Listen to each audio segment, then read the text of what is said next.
क्या बागेश्वर धाम पर बालाजी सरकार, सन्यासी बाबा और दादा गुरु का इतना प्रताप था कि जो है शिवरंजनी तिवारी को उल्टे पांव लौटना पड़ा।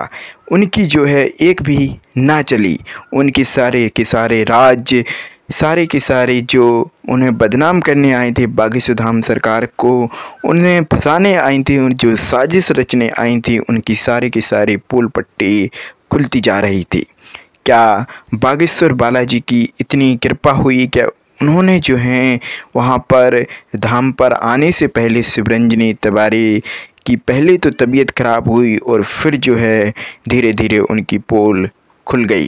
क्या बागेश्वर बालाजी सरकार ने ये सब, क्या सन्यासी बाबा और दादा गुरु की ये सब कृपा रही है? क्योंकि जो है बागेश्वर धाम सरकार यानी कि धीरेन्द्र कृष्ण शास्त्री जी पूज्य गुरुदेव भगवान धाम पर नहीं थे।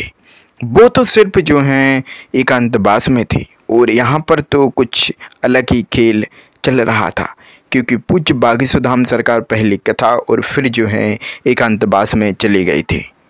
और यहाँ पर जो सारा का सारा जो खेल चल रहा था वो सिर्फ शिवरंजनी चला रही थी। लेकिन दूसरी तरफ उन्हें ये पता नहीं था कि बागेश्वर बालाजी सरकार वहाँ पर धाम पर बैठे हुई हैं, सन्यासी बाबा और दादा गुरु की वहाँ पर कृपा है और उनकी शक्ति है, दिव्य शक्तियाँ और दिव्य चमत्कार आज आपने देख ही लिया।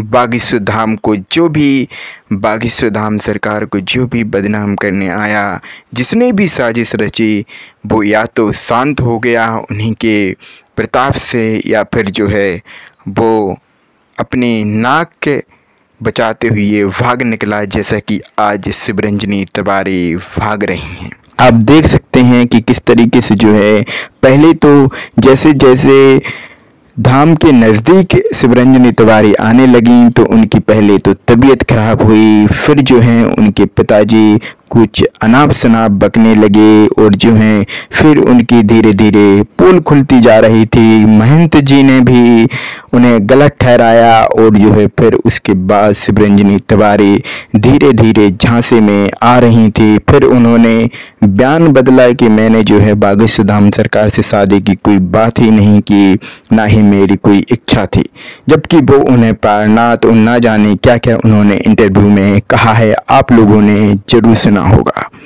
ये सारी की सारी साजिश जो है चल रही थी, लेकिन उन्हें पता नहीं था कि बागेश्वर बालाजी सरकार वहाँ धाम पर बैठी हुई हैं। उनका प्रताप है कई किलोमीटर दूर जो है भक्तों के कष्टों और दुखों को दूर करते हैं और जो हैं वो अपने धाम पर, अपने भक्त पर और बागेश्वर धाम सरकार पर साक्षात जो है उन्हें कैसे बदनाम करने देते, कैसे जो है उनकी साजिश को रचने देते।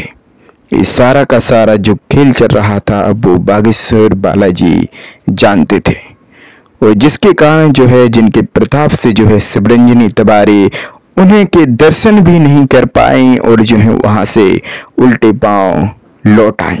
ना ही सन्यासी बाबा, ना ही दादा गुरु के भी दर्शन उन्हें देखना भी उन्हें नसीब नहीं हुआ।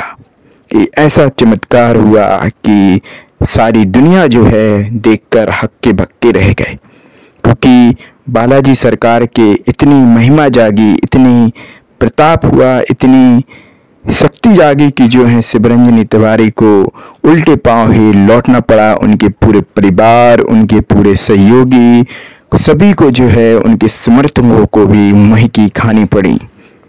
ऐसे हमारे बालाजी सरकार, सन्यासी बाबा, दादा गुरु और बागेश्वर धाम सरकार की इतनी महिमा जाग उठी कि बागेश्वर धाम पहुंचने से पहले ही उनकी सारी पोल पट्टी, झुपड़ी बातें, साजिश, षड्यंत्र, सारा का सारा पर्दाफाश हो चुका और वो जो है सभी की आंखों के सामने दिख रहा था। और जो है धीरे धीरे सारा का सारा प्लान सब कुछ चौपट हो गया। अब क्या शिवरंजनी तिवारी जो हैं बागेश्वर धाम सरकार से माफ़ी मांगेगी? क्या उनकी माताजी से माफ़ी मांगेगी? क्या जो हैं वो उनके परिवार से माफ़ी मांगेंगी? क्या वो बागेश्वर धाम आएंगी या फिर मुँह छुपाते हुए जो हैं अपने घर के कमरे में बंद हो जाएंगी, कैद हो जाएंगी? जो कि उन्होंने ये सब किया है, ये सब गलत किया है। क्योंकि सभी भक्तगणों का कहना है कि शिवरंजनी तिवारी गलत थे, कोई बोल नहीं पा रहा था पहले से, लेकिन जैसे जैसे बालाजी सरकार की महिमा जागी तो अब सब जाग उठे और सभी भक्तगणों ने जो है उन्हें जो उन्होंने किया है उसके लिए भी वो शर्मिंदगी जताई है और जो है उन्हें भद्दे भद्दे भी कमेंट आ रहे हैं। क्या उनका जो यूट्यूब चैनल था जिसकी वो पब्लिसिटी करना चाहती थी, जिसके जरिए वो है बागेश्वर धाम सरकार जैसा नाम कमाना चाहती थी, जिसके जरिए जो है वो अपने आप को दिखाना चाहती थी और जो है संगीत तेल का प्रचार और यूट्यूब गायिका के रूप में अपने आप को प्रसिद्ध पानी चाहती थी, क्या वो सारे के सारे जो हैं वो असफल हो गए। और इन सभी असफल कार्यों के पीछे जो उनकी गलत मंशा थी वही उन्हीं की कुल्हाड़ी जो है उन्हीं के पैर पर गिर पड़ी। और ये सब जो है बालाजी सरकार यानी हनुमान जी, साक्षात हनुमान जी ने ही किया है। हम सभी मानते हैं क्योंकि बागेश्वर धाम सरकार तो यहाँ पर थे ही नहीं और यहाँ पर तो सिर्फ सन्यासी बाबा बालाजी सरकार और दादा गुरु का ही प्रताप चलता है। उन्हीं की कृपा से ही ये सब संभव हो पाया है और इसी वजह से उन्हें मुँह की भी खानी पड़ी है। ये सारा का सारा जंजाल झूठ जो था वो सारा का सारा पर्दाफाश होकर जो है सबके सामने सत्य की तरह आ गया है। दूध और पानी का जो रिश्ता है वो सब अलग अलग हो चुका है। तो कमेंट बॉक्स में हमें जय सिया राम, जय बालाजी सरकार और सन्यासी बाबा जरूर लिखिएगा। ओम बागेश्वराय नमः, ओम सन्यासी देवाय नमः जरूर लिखें और चैनल पर नए हो तो लाइक करें, शेयर करें और सब्सक्राइब जरूर करें। जय सिया राम, जय गुरुदेव भगवान, जय सिया राम।